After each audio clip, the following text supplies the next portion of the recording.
சங்கீதம் 23வது சங்கீதத்தை எடுத்துக்கொள்ளுங்கள். 23ஆம் சங்கீதத்திலே 4வது வசனத்தை நம்ம வாசிக்க போகிறோம். 23ஆம் சங்கீதம் 4வது வசனம்.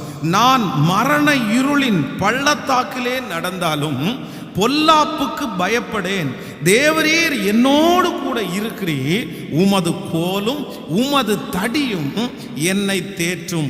நான் மரண இருளின் பள்ளத்தாக்கில் நடந்தாலும். அப்போ ஒன்று நினைத்துக் கொள்ளுங்கள். நம்பர் 1, முதலாவதாக ஒரு மனிதனை தாக்குகிற முதல் இருள் என்ன இருள் அப்படின்னா மரண இருள். நிறைய பேருடைய வாழ்க்கையிலே மரண இருள் அவர்களை சுற்றி கொண்டே இருக்கிறது. நான் மரித்து விடுவேனோ என்கிற எண்ணம். சிலர் பாருங்க, கடந்த நாட்களிலே ஒருத்தரை சந்திக்கும் போது சொன்னார்கள், அவருடைய குடும்பத்தில் இருக்கிற நிறைய பேர் குறை வயதிலே இறந்தார்கள். குறை வயதிலே இறந்து போனதுனால இவருடைய சரீரத்திலையும் ஒரு வியாதி வந்த உடனே அவருக்கு ஒரே பயமா இருக்குது. எல்லாரும் இந்த வயசுல இறந்து போயிட்டாங்க, நான் இந்த வயசை தாண்டிட மாட்டேனோ, எனக்கு ஒரே மரண பயமா இருக்கிறது. சிலருக்கு தன்னுடைய தாயாருக்கு வந்த வியாதி, தகப்பனாருக்கு வந்த வியாதி எனக்கு நான் அதனால மரித்து விடுவேனோ. ஆனால் கர்த்தராகிய ஆண்டவர் நமக்கு விரோதமாய் இருக்கிற இருளை கர்த்தர் மாற்றுகிறார். எந்த இருளை மாற்றுகிறார் என்றால் மரண பயம் என்கிற இருளை கர்த்தர் மாற்றுவேன் என்று கர்த்தர் வாக்கு கொடுக்கிறார். எத்தனை பேர் ஆமோதிக்கிறீர்கள்? உலகத்திலே சுற்றி கொண்டிருக்கிற இந்த வியாதியை நினைத்து நிறைய பேர் மரண இருள் உங்களை சூழ்ந்து கொண்டிருக்கலாம். அந்த வியாதி என்னை தொட்டு விடுமோ, அந்த வியாதி என்னை மரணத்துக்கு நேராய் கொண்டு போய் விடுமோ, என் குடும்பத்தில் இருக்கிற யாரையாவது ஒருத்தரை சாகடிக்குமோ. நான் நம்புறேன், ஆண்டவர் உங்களுக்கு அருளுகிற அந்த வெளிச்சம் இந்த மரண இருளை கர்த்தர் அழகாய் தாண்டுவதற்கு, இது எத்தனை நாட்கள் இந்த வியாதி இருக்கும் என்று எனக்கு தெரியாது, ஆனால் அதுவரையும் நம்மை சுகத்தோடு பலத்தோடு நம்முடைய ஜீவனை காப்பாற்றி கர்த்தர் நடத்துவேன் என்று வாக்கு கொடுக்கிறார். நம்புறவர்கள் கரங்களை தட்டி மரண இருளை வெளிச்சமாய் மாற்றுகிற தேவனை கரங்களை தட்டி ஹல்லேலூயா. ஒரு சாதாரணமான ஒரு மனிதன், அந்த மனிதன் உலகத் பிரகாரமாய் வாழ்ந்தார். அப்போ தன்னுடைய அந்த ஜாதகத்தை எடுத்துக்கொண்டு போய் ஒரு மந்திரவாதிகிட்ட கேட்கும்போது அந்த மந்திரவாதி சொன்னாராமா, இந்த மாதிரி நீ வண்டியில் அடிபட்டு சாகிற மாதிரி உனக்கு ஒரு காரியம் ஒன்று இருக்குது, நீ அதனால் வண்டியில் போகும்போது கொஞ்சம் பார்த்துப்போ, அதெல்லாம் உனக்கு சாவு அப்படின்னு. அந்த வார்த்தை அந்த மந்திரவாதி சொன்னதுலேருந்து அவருடைய இருதயம் அப்படியே உடஞ்சிருச்சாமா. ஒவ்வொரு நாளும் அவருக்கு நல்ல வசதி இருக்கிறது, கார் இருக்கிறது, ஆனால் காரில் போக மாட்டாராம்மா, சைக்கிளில் தான் போவாராம்மா. ஏன்னா ஒருவேளை நான் போகிற கார் ஆக்சிடென்ட் ஆச்சுன்னா, நான் போகிற பஸ் ஆக்சிடென்ட் ஆனால், இதே போல் எந்த வண்டியில் ஏறினாலும் அவருடைய மனசில் அந்த இருதயம் படப்படத்துட்டே இருக்கும், இந்த வண்டியில் நான் செத்துருவேனோ.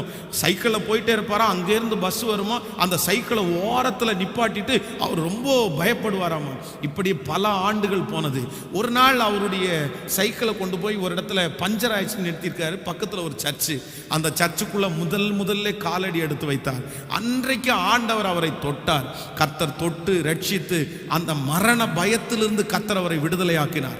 அன்றைக்கு அவருக்கு 24 வயது, இன்று அவருக்கு 68 வயது. இந்த 68 வயதிலையும் கர்த்தருடைய ஊழியத்தை மிக வெற்றியாய் செய்கிறார்.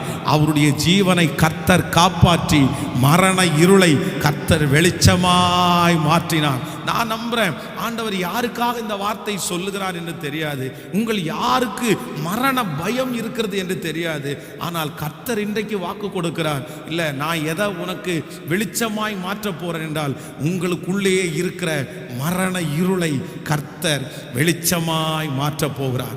உங்களுக்கானதை கொடுக்கிற வரை, உங்களை ஒரு இடத்துல கர்த்தர் கொண்டு போய் நிற்க வைக்கிற வரை, உங்கள் தரிசனம் முடிகிற வரை நமக்கு எது வந்தாலும் நம்மை தொடரவே தொடராது.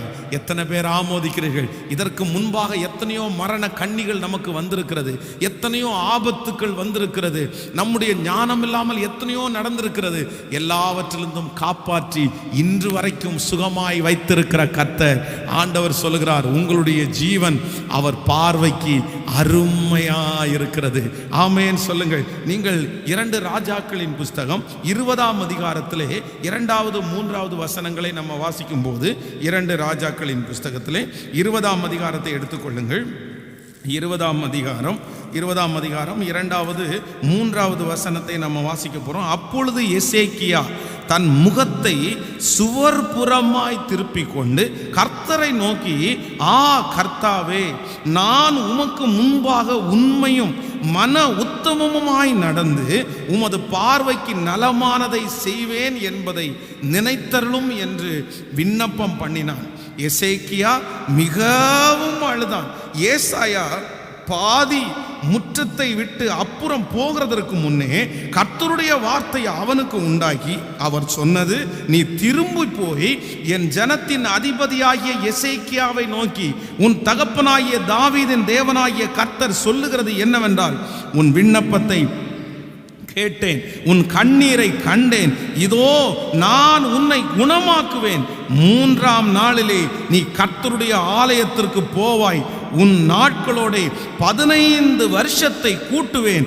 உன்னையும் இந்த நகரத்தையும் அசீரியா ராஜாவின் கைக்கு தப்புவித்து என் நிமித்தம், என் தாசனாகிய தாவீதின் நிமித்தமும் இந்த நகரத்திற்கு ஆதரவாயிருப்பேன் என்று சொன்னார். கையை உயர்த்தி ஒரு ஹல்லேலூயா சொல்லுவோம்.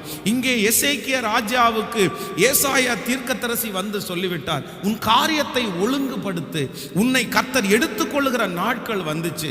அவ்வளவுதான், முடிஞ்சிருச்சுப்பா. நீ ராஜ்யபாரம் பண்ணின நாட்கள் முடிஞ்சிருச்சு, உன்னுடைய ஓட்டம் முடிஞ்சிருச்சு. கர்த்தர் இன்னும் சில நாட்களிலே உன்னை எடுத்துக்கொள்ள போறாரு, உன்னுடைய மரண நாள் வந்துருச்சு அப்படின்னு சொல்றாங்க.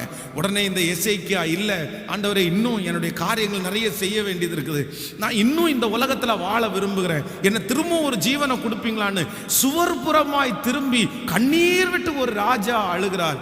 அப்பொழுது தீர்க்க தரிசனம் சொல்லி பாதி முற்றத்திற்கு தீர்க்கதரிசி போறதுக்கு முன்னாடி அந்த நிமிஷத்துக்குள்ள கர்த்தர் ஜெபத்தை கேட்டாரு. கேட்டு சொல்றாரு, திரும்ப என் மகனுக்கு போய் சொல்லு, உன் ஆயுசு நாட்களோட 15 வருஷத்தை உனக்கு கூட்டி கொடுத்தேன் என்று சொல் என்று சொன்னார். நான் நம்புறேன் இந்த வார்த்தை இந்த ஜெபத்திலே கலந்து கொண்டிருக்கிற ஒவ்வொரு மனிதர்களுக்கும் லிட்டரலா அப்படி நடக்கும் என்று சொல்லுகிறேன். டாக்டர்கள் உங்களுக்கு மரண நாளை குறித்தார்களோ, இத்தனை நாட்களுக்குள்ள இறந்துருவாங்க, இத்தனை நாளுக்கு அப்புறம் உயிரோட வாழ மாட்டாங்க. ஆனா ஆண்டவர் சொல்லுகிறார், இல்லை, என் தேவனாகிய கர்த்தர் உன்னுடைய ஆயுசு நாட்களை கர்த்தர் பெருக பண்ண போகிறார். உங்கள் பலவீனத்தின் நிமித்தம் நீங்கள் மரிக்க போவதில்லை. உங்கள் சரீரத்திலே இருக்கிற பலவீனம் உங்களை சாகடிக்க போவதில்லை. கர்த்தர் உங்களுடைய ஆயுசு நாட்களை பெருக பண்ண போகிறார். எத்தனை பேர் ஆமோதிக்கிறீர்கள்? கைகளை மேல உயர்த்தி சொல்லுங்க, ராஜா நான் நம்புறேன் ஆண்டவரேன்னு சொல்லுங்க. எஸ், ஹல்லேலூயா. முழு பலத்தோடு மரண இருள் நம்மை விட்டு விலகுகிறது. நிறைய பேரை விட்டு மரண இருள் விலகுகிறது. இல்ல, நம்ம இனி சாவோம் என்கிற பயம் நமக்கு வேண்டாம். கையை உயர்த்தி, இயேசுவே இந்த வார்த்தை எனக்கு நிறைவேற போகிறதற்காய் ஸ்தோத்திரம். என்னையும் என் குடும்பத்தையும் என்னை சுற்றி இருக்கிறவர்களையும் கர்த்தர் சுடரொளி பட்டயமாய் பாதுகாக்கிறவர். ஹல்லேலூயா, ஆமென் சொல்லுங்கள். இந்த கொரோனாவில் மட்டும் கிட்டத்தட்ட பல லட்சம் பேர், 1 கோடி பேர் மரித்திருக்கலாம் என்று ஒரு ஆராய்ச்சியாளர்கள் சொல்கிறார்கள். கணக்கு காமிக்கிறது கிட்டத்தட்ட 60 லட்சத்திற்கும் அதிகமாய் காமிச்சாலும் 1 கோடி பேர் பக்கத்தில் இந்த வியாதியினாலே மட்டும் இறந்திருக்கிறார்களாமா. ஆனால் இத்தனை பேரும் இந்த உலகத்தை விட்டு கடந்து போன பிற்பாடும் நம்முடைய ஜீவனை இதுவரைக்கும் கர்த்தர் காப்பாற்றி இருக்கிறார். கர்த்தர் நம்மை சுகமாய் வைத்திருக்கிறார். அப்ப நான் நம்புறேன், இனியும் நாம் செய்ய வேண்டிய காரியம் நிறைய இருக்குது. மரண இருள் உங்களுக்குள்ளே இருக்கவே வேண்டாம். கர்த்தர் நியமிக்கிற நாள் வரைக்கும் உங்களுக்கு எத்தனை பலவீனம் வந்தாலும் உங்கள் உயிரை யாரும் எடுக்கவே முடியாது.